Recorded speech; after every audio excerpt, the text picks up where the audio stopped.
نحمده ونصلي على رسوله الكريم. إخوتنا وأخواتنا في فلسطين الدامية، السلام عليكم ورحمة الله وبركاته. نحن اجتمعنا هاهنا كي نحيي إخواننا الفلسطينيين المرابطين في الأرض المقدسة ومسجدها المبارك على وقفتهم النبيلة في وجه أعداء الله المفسدين الذين حاولوا تدنيسه. ونؤكد للشعب الفلسطيني إننا في باكستان نقف إلى جانبهم قلبا وقالبا كوقوفنا إلى جانب الحرمين الشريفين، ولن نسمح بالاعتداء عليها بحال من الأحوال. وإننا نعتبر الدفاع عن المسجد الأقصى وتحريره والتضحية من أجله فرض وواجب على جميع المسلمين، ولا يكتمل إيمان مسلم إلا بحبه والشوق إلى زيارته ودفع ما يحيط به من أخطار وما يتعرض له من انتهاكات. وهذا الواجب الديني هو أسوة لإيماننا. استمعوا أيها الإخوة الفلسطينيون، أنتم على بالنا دائما ولستم وحدكم، بل إن شباب جمعية علماء الإسلام باكستان وأعضائها وقادتها كلهم واقفون معكم جنبا بجنب وقدما بقدم في نوازل نزلت بكم. ولا جرم أن إسرائيل الواغلة سوف يحاسب يوما وتذهب ريحها إن شاء الله العزيز. ومن هذه المنصة نظهر للعالم أجمع بأن العدوان الإسرائيلي على المسجد الأقصى المبارك القبلة الأولى للمسلمين ومصرى نبينا عليه الصلاة والسلام، والتعدي على المؤمنين المرابطين فيه على يد الاحتلال الصهيوني القذر هو عدوان على الأمة الإسلامية بأسرها واستخفاف بمقدسات المسلمين جمعاء.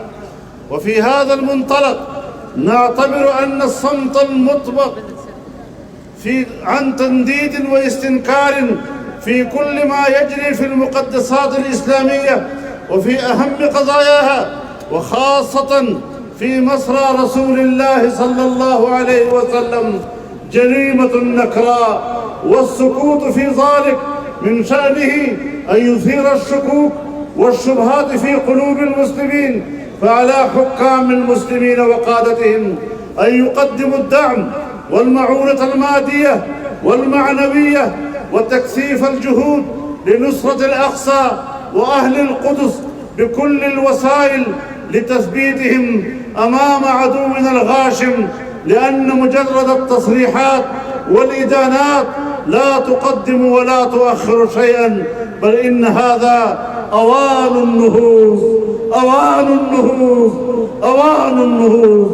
وإنه تقع على منظمة مؤتمر الإسلامي وجامعة الدول العربية وحكام الدول الإسلامية مسؤولية إنهاء هذه الفضائح الإسرائيلية.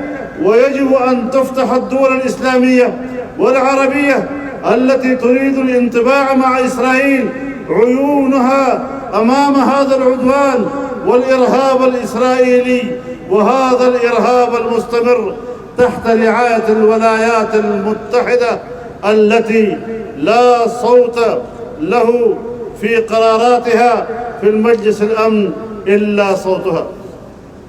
فعلى الدول العربية أن يتعلم درسا من الظروف العصيبة الراهنة وأن يكسر صمتها المثير للقلق.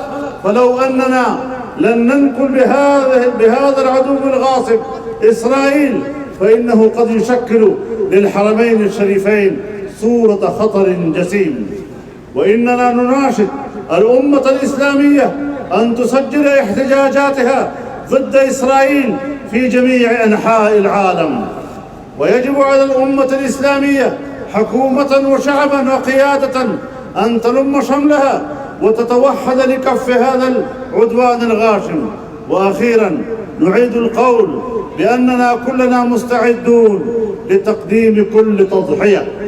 وجمعية علماء الإسلام باكستان في هذا الوقت العصيب وتعلن وقوفها قلبا وقالبا إلى جانب الشعب الفلسطيني، ونتشرف بأن نبذل أرواحنا رخيصة في سبيل الدفاع عنها، والله المستعان وهو ولي المسلمين، وإليه تصير الأمور في الدنيا والآخرة. وهذا في الحقيقة التضامن مع الشعب الفلسطيني بشكل هذه المسيرات في باكستان وفي كل أنحاء دولتنا.